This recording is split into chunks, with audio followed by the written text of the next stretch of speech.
चलिए last time पढ़ा था हमने डिफरेंट कंडक्टिविटीज़ के बारे में, और उस कंडक्टिविटी में हमने पढ़ा था स्पेसिफिक कंडक्टिविटी और मोलर कंडक्टिविटी और इक्विवेलेंट कंडक्टिविटी, है ना। इनके बारे में डिस्कस किया था। आज कुछ प्रॉब्लम्स इन पे करते हैं, कुछ प्रॉब्लम भी की थी हमने वहाँ पे, लेकिन और भी कुछ प्रॉब्लम्स करते हैं, ठीक है। So first of all recapitulate करते हैं फॉर्मूलाज का, ठीक है। पहले हमने क्या डिस्कस किया था, स्पेसिफिक कंडक्टिविटी, ठीक है ना। अगर आपको याद होगा हमने बोला था R इज इक्वल टू शाबाश रो L बाई ए। हमने बोला ये जो L बाई ए कॉन्स्टेंट होता है किसके लिए सर, एक सेल के लिए, जिसको हम क्या कहते हैं सेल कॉन्स्टेंट। किससे डिनोट करते हैं, G स्टार से।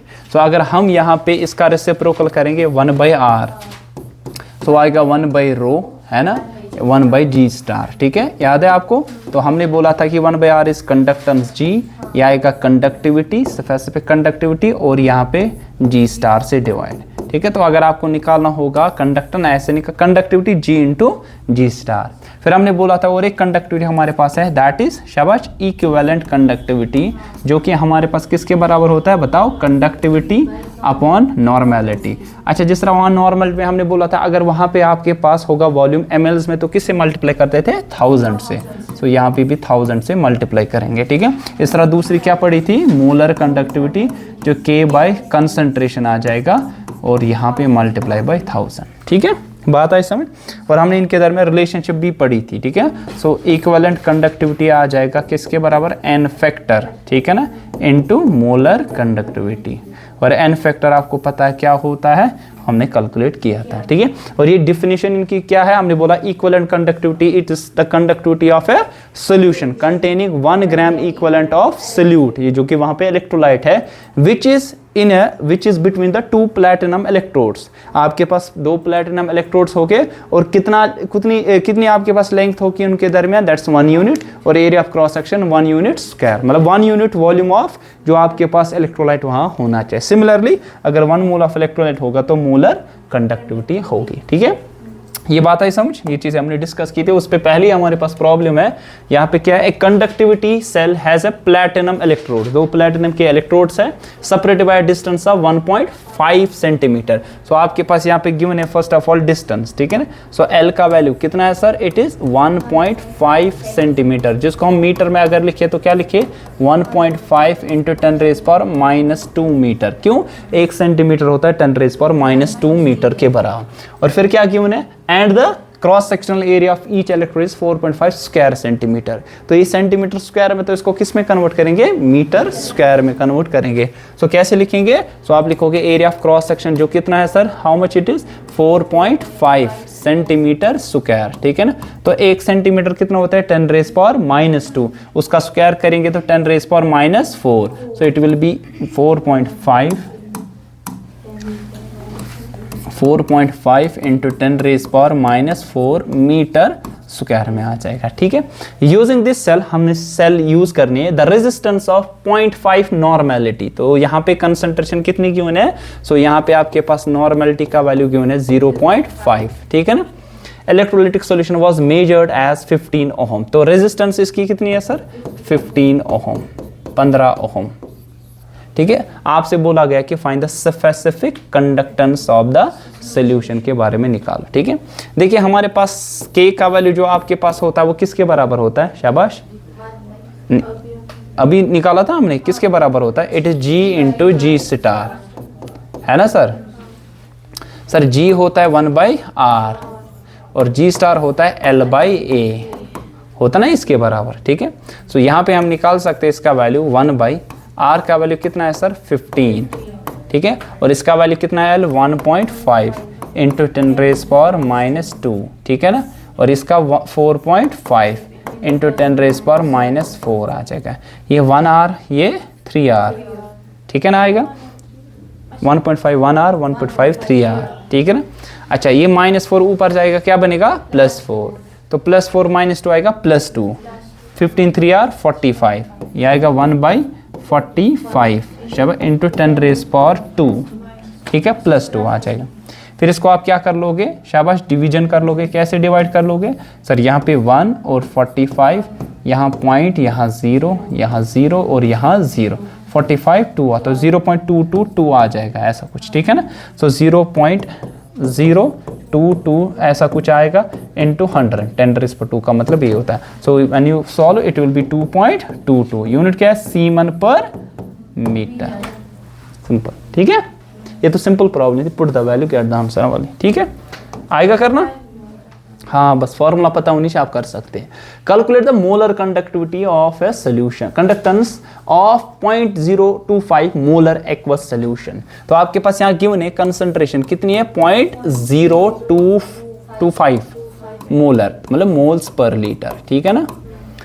Aqueous solution of calcium chloride at 25 degree Celsius temperature. ये पर्टिकुलर है क्योंकि हमें टेम्परेचर की यहाँ कोई जरूरत नहीं। हाँ, चेंज होगी विद टेम्परेचर, आपको पता है विद टेम्परेचर मोलैरिटी क्या होती है सर? चेंज। तो पर्टिकुलर टेम्परेचर पे आपके पास पर्टिकुलर वैल्यू ऑफ मोलैरिटी होगा, तो पर्टिकुलर वैल्यू ऑफ कंडक्टेंस होगा। The specific conductance it's given to be, K का वैल्यू कितना है sir? It is 12.04 into 10⁻² siemens पर मीटर, ठीक है, जो कि एसआई सिस्टम है हमारे पास गिवन है। सो हमारे पास देयरफॉर हमें क्या निकालना है सर? यहाँ पे we are suppose to find the molar conductivity, ठीक है ना।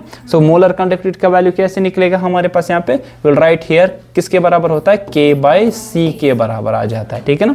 सो यहाँ पे लिखेंगे इट इज 12.04 इंटू 10⁻², और ये यूनिट क्या था? सीमन पर मीटर, ठीक है। और आपको याद होगा, मैंने बता दिया था, अगर आपको इसको कन्वर्ट करना होगा सीमन सेंटीमीटर मीटर स्क्वायर पर मोल में, तो आपको क्या करना पड़ेगा? 1000 से, वहां पे मैंने बता दिया था, ठीक है। अच्छा, अगर आप यूनिट डायरेक्टली लिखते हैं, क्या आएगा? सीमन, शाबाश, पर मीटर, ठीक है। अच्छा, नीचे क्या है आपके पास? C का वैल्यू 0.025। अच्छा, इसका यूनिट क्या है? मोल्स पर लीटर, है ना। तो ये यूनिट क्या आंसर क्या आ जाएगा सर? ये आ जाएगा आपके पास 12.04। इसको ऐसे लिखे, ध्यान रखो, 1 2 3, ठीक है। तो नीचे आएगा 25, है ना। 1 2 3 तो कितना आ जाएगा आपके पास? 10⁻³ ऊपर जाएगा, बनेगा +3, +3 - 2 +1, तो इंटू आ जाएगा यहाँ पे 10 आ जाएगा ना। 10 क्या नहीं है सर? 1 2 3 स्टेप आगे, तो पावर होगा नेगेटिव, 10⁻³ ऊपर जाएगा, बनेगा +3, +3 - 2 होता है +1, तो 10⁻1 बचेगा यहाँ पे।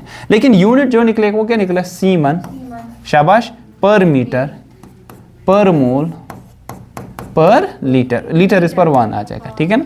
सो इसको आप फिर मल्टीप्लाई, ये आ जाएगा 120.4 / 25, ठीक है, यूनिट यही आ जाएगा, ठीक है। लेकिन अगर आप इसको सीमन सेंटीमीटर स्क्वायर पर मोल में करोगे, जैसे हमने कन्वर्जन सिखाया था, कैसे करोगे, तो आपका आंसर क्या निकलने वाला है? That is 481.6। ये कैलकुलेट करके इंटू 10⁻⁵ क्या निकलेगा? सीमन मीटर स्क्वायर पर मोल। कैसे ये करोगे बता सकता है कोई? हाँ, सिंपल है। आप लीटर को कन्वर्ट किस में करोगे? पहले सेंटीमीटर में, फिर, क्योंकि आपको पता है 1 लीटर कितने ml होता है? 1000 ml। 1 ml कितने सेंटीमीटर क्यूब? 1 सेंटी, और 1 सेंटीमीटर क्यूब आप लिखोगे 1 सेंटीमीटर के बजाय 10⁻² मीटर, तो -2 का क्यूब क्या आएगा? 3 2 6, 10⁻6 आ जाएगा। वही -6 और +1 कितना आएगा? -5 के बराबर वहां पे आने वाला होगा, ठीक है। आई बात समझ, इसको आप कन्वर्ट कर सकते हैं। कन्वर्जन इंपॉर्टेंट यहाँ पे, वेरी इंपॉर्टेंट, यहाँ कन्वर्जन, कन्वर्जन यहाँ इंपॉर्टेंट है, ठीक है।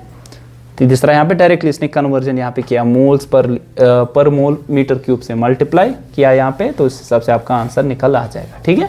आई बात समझ? ठीक, चलिए नेक्स्ट हमारे पास, the resistance of a conductivity cell is measured as 190 ohm, ठीक है। तो रेजिस्टेंस हमने निकाले कंडक्टिविटी सेल की, जो कितनी है? आर का वैल्यू है 190 ओम आपके पास है, यूजिंग 0.1 मोलर KCl सोल्यूशन। तो 0.1 मोलर KCl सोल्यूशन हमारे पास है, और उसकी स्पेसिफिक कंडक्टिविटी कंडक्टेंस कितनी गिवन है? कितनी है सर? दैट इज 0.1, शाबाश, मोलर, ठीक है ना। सॉरी 0.1 मोलर नहीं, कितनी है? 1.3, शाबाश, क्या है? सीमन पर मीटर। लेकिन किस सॉल्यूशन की? जो कि 0.1 मोलर KCl सोल्यूशन, रेफरेंस हमने यही लिया है ना। जिस तरह परसों बोला था, हम KCl सोल्यूशन को क्या लेते हैं सर? रेफरेंस वहां पे लेते हैं। तो गिवन ये है, when the same cell is filled. अच्छा, सेम सेल इज फिल्ड, क्या फर्क आ जाएगी? फर्क ये आ जाएगा, कंडक्टिविटी क्या होगी? कंडक्टेंस क्या होगी सर? चेंज। लेकिन एक चीज नहीं चेंज होने वाला, वह है सेल कांस्टेंट। याद है आपको, सेल कांस्टेंट यहाँ पे चेंज नहीं होने वाला, ठीक है, जो कि सेम ही रहने वाला। अगर आपको पता होगी के का वैल्यू किसके बराबर होता है sir, it is equal G into G star. Sir आपका मतलब ये है जी का वैल्यू 1/r होता है, हाँ शाबाश 1/r। तो मैं जी स्टार का वैल्यू निकाल सकता हूँ जो कि L/A होता है, जो कि आ जाएगा K इंटू आर। निकाल सकते हैं सर, हाँ निकाल सकते हैं आप। कर लो मल्टीप्लाई, K का वैल्यू कितना गिवन है 1.3। अच्छा R का वैल्यू कितना गिवन है सर 190। आप सॉल्व करोगे कितना आ जाएगा 247, ठीक है ना। सीमन क्या होता है, पर ओहम होता है। सीमन क्या होता है सर, पर ohm, ohm raise power -1। So multiply, देखिए ध्यान रखो, इसका यूनिट है ओहम, इसका है पर ओहम पर मीटर। ओहम और पर ओहम क्या होगा, कैंसल, ये बनेगा पर मीटर, बनेगा ना, ठीक है। तो ये तो हमें आया समझ, ये निकला किसका वैल्यू, सेल कांस्टेंट का वैल्यू निकला, ठीक है। फिर क्या बोला गया, व्हेन द सेम सेल, यही सेल, तो ये क्या रहने वाला sir, same, cell constant change नहीं होने वाला, ठीक है। सोडियम क्लोराइड डाला और जिसकी कंसंट्रेशन कितनी हमारे पास है 0.003 मोलर आपके पास इसकी है कंसंट्रेशन, ठीक है। The measured resistance is this 6.3 kilo ohm, ठीक है ना। तो आपके पास के सेकंड है, के सेकंड में क्या गिवन है, के सेकंड, जो हमारे पास रेजिस्टेंस है कितनी है 6.3 किलो ओहम। 6.3 किलो के माने है 10⁻³ है ना सर, ये ohm. Both these measures are made at a particular, calculate the specific and molar conductance of NaCl solution। तो इसकी क्या निकालनी है मुझे, स्पेसिफिक, और इसकी क्या निकालनी सर, मोलर। मोलर तो निकाल सकते हैं कैसे, अगर आपको कंसंट्रेशन यहाँ मालूम होगी, ठीक है ना। अब K का वैल्यू कैसे निकालेंगे यहाँ बताओ, अरे अभी तो किया ना हमने सर। K का वैल्यू क्या होता है sir, it's equal to G into G star, G into मतलब G star by R, G star by, तो G स्टार बाय R। बता G स्टार कितना है निकला 247, और R कितना है इसका 6.3 इंटू 10⁻³ है ना सर, है ना। इसी फिर आएगा सीमन पर ओम इसका यूनिट, तो इसको सॉल्व करेंगे, आएगा ना करना, 10 पर ऊपर 3 है, ये बनेगा -3, इसको इससे डिवाइड करेंगे and ultimately the answer 39 point, क्या आता है सर 39.3 इंटू 10⁻³ सीमन पर मीटर, आपका आंसर आ जाएगा। अब देखिए ऐसे, ये तो आपके पास यहाँ पे 247 को डिवाइड आप पॉइंट आके ले सकते हो और इसको डायरेक्टली यहाँ पे डिवाइड भी कर सकते हो, ठीक है, आपको आ जाए। या ऐसे करोगे, देखिए 247 यहाँ पे 247, अगर 6 ही अगर ये होता है, देखिए अगर मान लीजिए 6 ही होता है तो 6 24 है ना, तो बचा 7, 6 2 तो 42 आता है। अगर ये कितना होता है सर 6 ही, लेकिन आपको पता है 6 से ज़्यादा है, अरे ध्यान रखो ये 6 से क्या है सर ज़्यादा, तो 6 से ज़्यादा है तो ये वैल्यू उससे कम आएगा, इस वैल्यू तो 42 से कम ही आएगा ना, दैट इज 39.3। तो ये थोड़ा 6 1 वही ना, 6 1 R 6, तो 1 बचा, ठीक है, आई बात समझ, ठीक है अभी तक। अब मुझे क्या निकालनी है सर, मोलर कंडक्टिविटी। सो किसके बराबर होता है बताओ, specific conductivity divided by concentration जो हमारे पास है, ठीक है ना। इसको दूसरा में ऐसे कर सकते हैं, मल्टीप्लाई किसे करेंगे 10⁻³ तो किस में कन्वर्ट होगा, जो मैंने अभी बता दिया आपको, कन्वर्जन करने की डायरेक्टली ऐसे लिखे, मोल पर मोल मीटर क्यूब पर मोल। तो लिखो K का वैल्यू कितना निकला, K का वैल्यू 39.3 शाबाश, डिवाइडेड बाय शाबाश, C का वैल्यू कितना है इसके लिए 0.003 और यहाँ 10⁻³ ठीक है।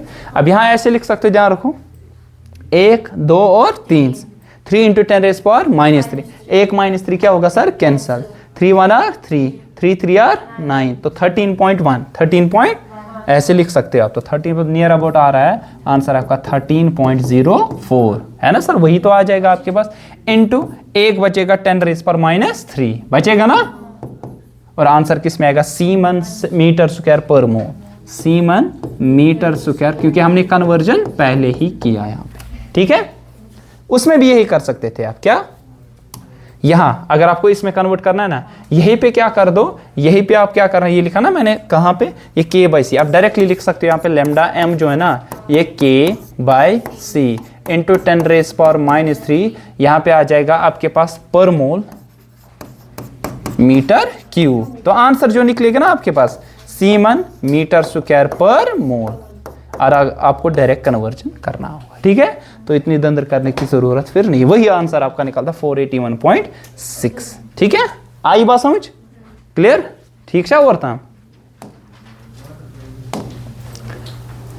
चलिए तो नेक्स्ट क्या है sir, is it possible to store, ये हमने पीछे से सवाल किया, is it possible to store copper sulphate in an iron vessel for a long time. क्या हम रख सकते हैं किसको, कॉपर सल्फेट को आयरन वेसल में। देखिए बचपन में भी आपने पढ़ा होगा, ठीक है, क्या रख सकते हैं हम इसमें कि नहीं। तो आपने सुना होगा कि why sodium is kept in kerosene, सुना है ना आपने, बचपन में 9th क्लास में पढ़ा होगा इसके बारे में, ठीक है। अब यहाँ किसके हिसाब से पढ़ेंगे हम, रिडक्शन पोटेंशियल जो हमने पढ़े ना इलेक्ट्रोड पोटेंशियल्स, उनके हिसाब से पढ़ेंगे कि ऐसा पॉसिबल होगा कि नहीं। अगर आपको याद होगा कॉपर का कितना होता है रिडक्शन पोटेंशियल 0.34 वोल्ट, और आयरन का होता है -0.44, ठीक है ना। आपको मालूम है कि अगर पॉजिटिव EMF होगा इसका मतलब ये है आयरन क्या होगा, ऑक्सीडाइज, है ना सर। और कॉपर, क्योंकि आपको पता है जितना पॉजिटिव जितना वो क्या होगा उतना ही रिड्यूसिंग एजेंट, जितना नेगेटिव उतना ही क्या होगा, ऑक्सीडाइज। अगर कोई रिड्यूसिंग एजेंट है ना वो होगा खुद ऑक्सीडाइज, दूसरे को क्या करेगा, रिड्यूस। अगर कोई ऑक्सीडाइजिंग एजेंट है ना वो खुद क्या होगा, रिड्यूस, खुद को दूसरे को क्या करेगा, ऑक्सीडाइज करे। सो यहाँ पे लिखा था पॉजिटिव वैल्यू जो आयरन का will oxidise and copper will get reduced, ठीक है ना। ये बात तो आपको समझ में आ गई, ओके। जिस तरह वहां जिंक का क्या था -0.76, कॉपर का क्या था 0.34 वोल्ट। आपको मालूम है कॉपर क्या होता था वहां पे, रिडक्शन, जिंक की क्या होती है, ऑक्सीजन। ये सेम केस वही है ना सर। सो किसकी होगी, आयरन की क्या होगी, ऑक्सीडेशन। जब ऐसा होगा तो पॉसिबल ही नहीं स्टोर, क्योंकि आपको पता है जब आयरन में रखे तो बनेगा FeSO4, है ना सर, बनेगा ना। Cu आपको मालूम है ना सर, आयरन प्लस CuSO4, सो होगा क्या, बनेगा FeSO4 Cu, है ना सर। वो जो वेसल है ना एक्चुअली वो पिघल जाएगा, अल्टीमेटली सॉल्यूशन बनेगा आयरन सल्फेट का। हाँ बताओ, हाँ जो लॉस करेगा इलेक्ट्रॉन उसकी ऑक्सीडेशन होती है, ठीक है। And it's not possible to store copper sulphate solution in iron vessel. आपने बचपन में ऐसे पढ़ोगा, ये इससे ज्यादा रिएक्टिव है तो डिस्प्लेसमेंट रिएक्शन होगी। तो एक्चुअली होता कैसे, क्योंकि आपको मालूम है रिडक्शन पोटेंशियल के हिसाब से। दो मेटल्स है हमारे पास है, M1 है, दूसरा कौन सा है sir, M2, having reduction potential values, एक है -X वोल्ट, दूसरा का है +Y वोल्ट, ठीक है ना। Which will liberate H2 and H2SO4, ठीक है ना। देखिए जो मेटल्स हमारे पास ऐसे हैं जिनका ऑक्सीडेशन पोटेंशियल क्या होगा सर, ज्यादा, वो किसको लिबरेट करेंगे, H2 को। आई बात मेरी समझ, कहां से, H2SO4 में से, एसिड के साथ। जब मेटल, आपको पता है ना मेटल जब रिएक्ट किसके साथ करता है, जब भी मेटल करता है किसके साथ, एसिड के साथ रिएक्ट, बचपन में भी पढ़ा होगा, ये लिबरेट क्या करते हैं, H2 गैस को, है ना सर। अब कौन से करेंगे, मैंने बोला कि जिनका हायर ऑक्सीडेशन पोटेंशियल होगा वही लिबरेट करेंगे H2 को, ठीक है, यहाँ पे मैं लिखा भी है, ठीक है ना। सो मुझे बताओ किसका हायर वैल्यू, किसका है ऑक्सीडेशन पोटेंशियल, दैट इज इसका, जो मेटल आपके पास कौन सा वाला है, M1, ठीक है ना। यहाँ पे आपके पास है, इट्स नॉट, इट्स +X, ठीक है, ये है +X वोल्ट, और यह नहीं +Y वोल्ट, ठीक है ना। सो +X वोल्ट है, दूसरा है +Y वोल्ट है, ठीक है ना। सो कौन लिबरेट करेगा, सो जिसका ज्यादा होगा, अगर मान लीजिए +X वोल्ट ज्यादा है किसे, +Y वोल्ट से, मतलब अगर ये +10 है, दूसरा है +5, तो ज्यादा +10 है तो वही लिबरेट करेगा, तो मेटल 1 होगा अगर उसका ज्यादा होगा, ठीक है। सो नेक्स्ट आपके पास है reduction potential of two metals M and M2 are this, ठीक है, actually it is M1 and M2, ठीक है ना। सो ये गिवन है आपके पास यहाँ पे, इसका और इसका क्या आपके पास यहाँ पे गिवन है, ठीक है। Predict which one is better for coating the surface of iron, ठीक है ना, आयरन को कोट करने के लिए कौन इनमें से मुझे लगेगा, ठीक है ना। देखिए जिसका मोर पॉजिटिव होगा वो रस्टिंग से बचाएगा, वो रस्टिंग से, क्योंकि वो क्या होता है, रिड्यूस, है ना। जिसका मोर पॉजिटिव होता है, जिस तरह कॉपर और जिंक लिया, पॉजिटिव किसका वैल्यू था, कॉपर, जिंक का क्या था, नेगेटिव, मोर नेगेटिव वैल्यू वो क्या हो जाएगा, जिसका मोर वो ऑक्सीडाइज हो जाएगा। अब जिसका मोर पॉजिटिव वो क्या होगा, रिड्यूस, वो मत ऑक्सीडाइज होगा, रस्टिंग के लिए क्या होता है, तो जिसकी ऑक्सीडेशन कम होगी वही तो मैं यूज कर सकता हूँ ना कोटिंग के लिए।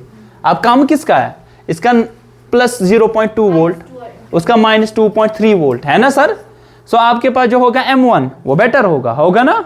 अब ध्यान, सॉरी M1 जो आपके पास इसका नेगेटिव, जितना नेगेटिव वैल्यू होगा किसका, स्टैंडर्ड रिडक्शन पोटेंशियल का, वो उतना स्ट्रॉन्गर क्या होता है सर हमारे पास रिड्यूसिंग एजेंट, उसकी क्या होती है ऑक्सीडेशन, उसकी तो इसकी क्या होगी सर, है ना माइनस, इसका है माइनस 2.3 वोल्ट और दूसरे का क्या है प्लस, नहीं दूसरे का क्या है 0.2 वोल्ट।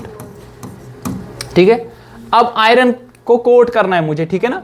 सो मुझे बता दो कि इन दोनों में से कौन आप बेटर में यूज करोगे ताकि आपके पास आयरन को कोट कर पाओगे। मैंने बता दिया आपके पास कि ध्यान रखो कि जिसकी ऑक्सीडेशन होगी वो क्या करेगा, रस्टिंग।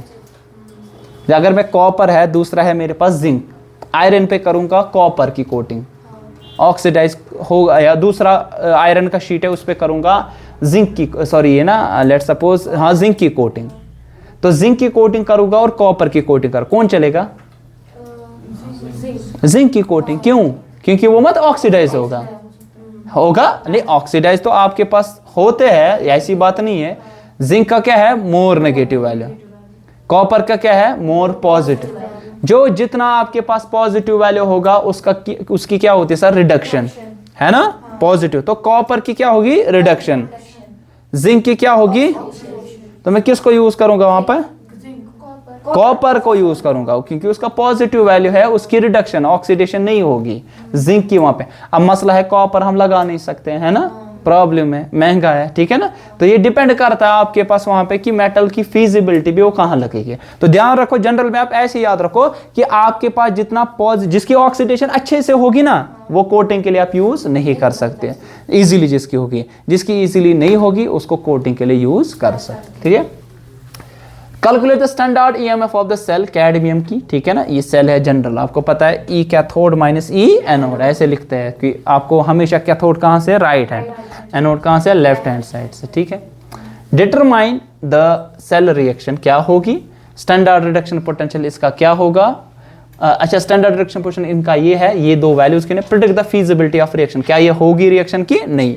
देखिए आपके पास सेल रिएक्शंस हमारे पास एनोड और कैथोड पे, एनोड पे क्या होगा, देखिए एनोड पे हमेशा क्या होता है ऑक्सीडेशन, सो CD सॉलिड बनेगा CD2 पॉजिटिव बनेगा ना, और कितने इलेक्ट्रॉन्स निकलेंगे 2, तो इसका गिवन है ऑक्सीडाइजिंग पोटेंशियल 0.04 वोल्ट।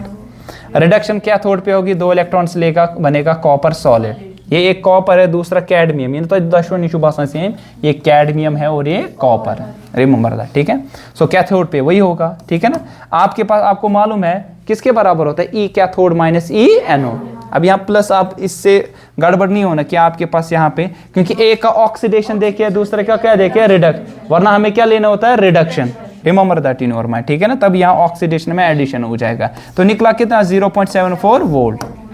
हमने देखा कि आपके पास जितना आपके पास डेल्टा जी का वैल्यू अगर याद होगा आपको, हमने निकाला था किसके बराबर होता है, बोलेगा कोई, नहीं इसके लिए ना यूजिंग स्टैंडर्ड रिडक्शन पोटेंशियल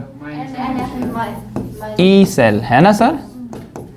अब जितना ये होगा पॉजिटिव उतना वैल्यू क्या निकलेगा नेगेटिव, तो डेल्टा जी अगर होगा लेस देन 0 वो होगा फीजिबल, फीजिबल का मतलब है स्पॉन्टेनियस, ये रिएक्शन हो जाएगी, है ना।